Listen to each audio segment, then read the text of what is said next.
Okay, everybody.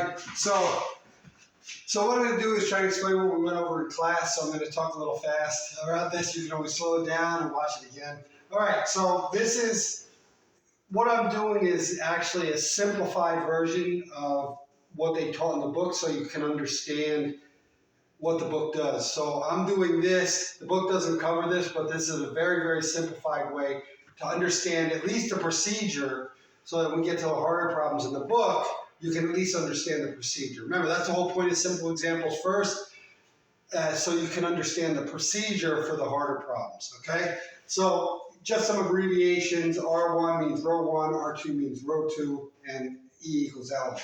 All right, so the goal is we want the triangular form of a matrix, all right? And that's, remember, you have the diagonal, the main diagonal, which is ones, and then above the diagonal or below, above the diagonal is any number, and below is all zeros, okay? So we want to get to that point, all right, before we use the back substitution. So the first thing you do, remember, these are just steps. So don't think about, I don't understand. It's not a matter of understanding. It's a matter of, this is step 1, do step 2, do step 3. Now, you may not understand why step 2 is there, but forget about it. It doesn't matter. You don't have to understand why step 2. You have to understand, okay, just do step 2, and then do step 3. All right, and as you do more problems, the understanding comes. All right, so you write the equations as an augmented matrix. All right, then 2, you rearrange the rows. So the first element in row 1 is a 1. All right, then you make sure the first element in row 2 is a 0. This is where we're going to do some manipulation. All right, then we're going to rewrite the augmented matrix, and then we're going to write row 2 as an equation and solve for y, which then we're going to plug back into your original equation. That's where the back substitution is. All right, so I'm going to show you a problem, and we'll work through that. Since I don't have anybody to edit, I'm doing this all. All right, so give me a second.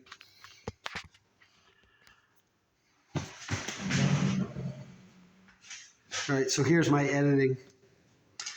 All right, so those are 2 formulas, or 2 equations. And we want to change these to an augmented matrix. So remember, there's a 1 here, -3, -1, 4, 3, 11. So 1, -3, the line to represent equals, -1, 4, 3, and 11. All right, so this is our augmented matrix. And the first step, remember the first step is rewrite this as an augmented matrix. The second step is already done for us. All right, rearrange the rows so that 1 is in the first column, first row and first column, so the first element there. So the first one is done for us. So the second thing is, now we have to make this element become 0. All right, and this is where it takes a little more thinking. All right, so what we want to do is just think of these as numbers, okay? So imagine you having 1 and 4, and you're going to add them. What can we multiply to 1 so that when you add these 2, it adds up to 0?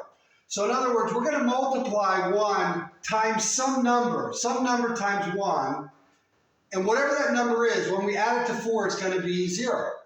All right, and so in this case, it'll be -4, right? So -4 times 1 equals -4. Now don't worry, remember, don't forget about, I don't understand why. It doesn't matter. All right, what matters is just follow the procedure. Just follow the procedure. Trust the procedure. All right, and when you do that, eventually you'll see. All right, so just follow. Okay, this is step 2. This is what I need to do. So what you need to do is think of these 2 terms. What can I multiply times 1 so that when you add them, it adds up to 0? And in this case, it's -4. So what you do,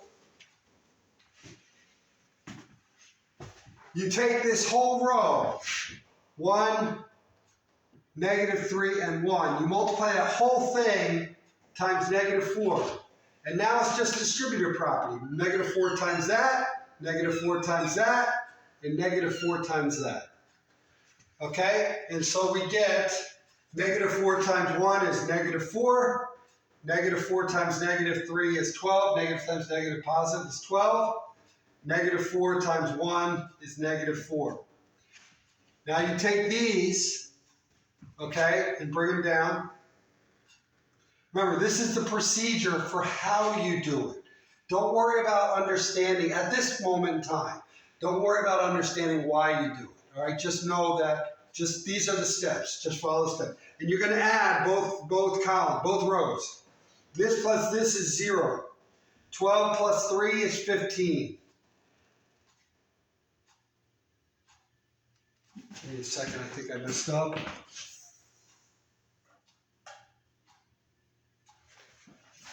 Oh, yeah, sorry. Oh, yeah, good. All right, I messed up. So it's negative 1. I forgot to bring down the negative. All right, so negative 1 times negative 4 times negative 1 equals positive 4. All right, good. That works out. So 4 plus 11 is 15. All right, so now what we do, remember this, even if you don't understand why, just realize this is what you do. All right, give me a second. I got to make sure I have room. Okay, so what we do now, we're going to rewrite this matrix. So it's 1, negative 3, negative 1.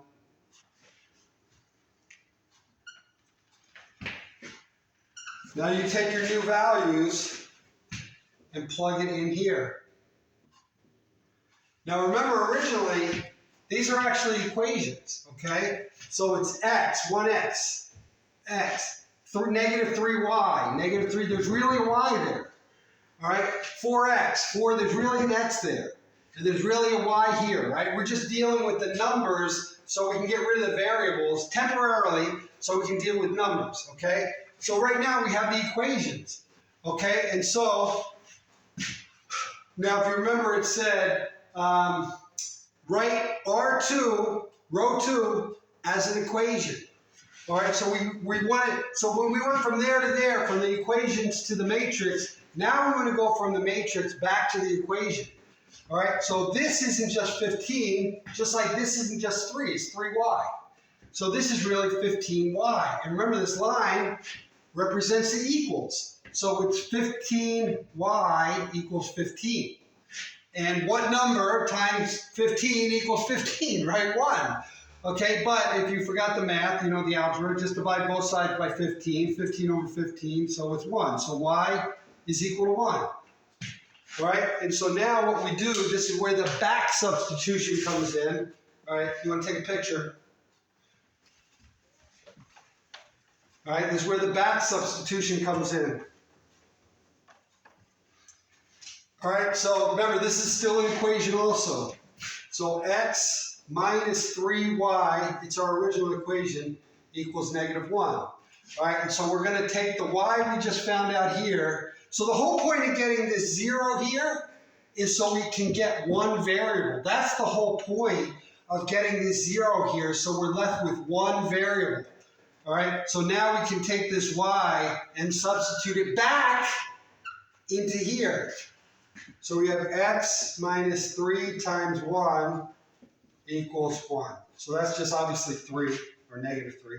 So x minus 3 equals negative 1. Add 3 to both sides, plus 3, plus 3. That goes to 0. X equals 2. So we got it. So the answer is just, the answer is x is 2, y is 1. So if we did it in like coordinate form, you know, 2, 1. So there's our answer, x, y. So the two values that will solve both of these equations is 2 and 1.